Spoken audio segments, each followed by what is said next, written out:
नाज़रीन हेडलाइंस हवाले थे ब्रेकिंग न्यूज़ आवाज़ शेयर कर नाज़रीन वज़ीर आज़म शहबाज शरीफ सां सिंध के वडे वज़ीर मुराद अली शाह मुलाकात कई है। वडे वज़ीर मुराद अली शाह वज़ीर आज़म के पानी खोट बाबत सिंध के ख़र्चन का आगाह कयो। वज़ीर आज़म शहबाज शरीफ वडे वज़ीर के ख़र्चा ख़त्म कराइण की खातरी कराए छॾी है।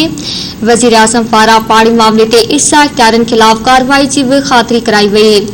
मुलाकात बाबत तव्हां खे आगाह कयूं पिया। वज़ीर आज़म शहबाज शरीफ सां सिंध के वडे वज़ीर मुराद अली शाह मुलाकात कई है।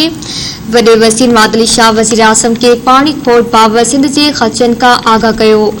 वज़ीर आज़म शहबाज शरीफ वडे वज़ीर के ख़र्चा ख़त्म कराइण की खातरी कराए छॾी है। वज़ीर आज़म पारां पानी मामले ते ईसा इख्तियारनि खिलाफ़ कार्रवाई की भी खातरी कराई वई। मुलाकात के हवाले से वाक़िया आगाह कयूं पिया। वज़ीर आज़म शहबाज शरीफ सां सिंध के वडे वज़ीर मुराद अली शाह मुलाकात कई है।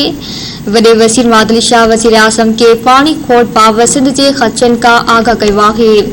वज़ीर आज़म शहबाज शरीफ वडे वज़ीर के ख़र्चा ख़त्म कराइण की खातरी कराए छॾी।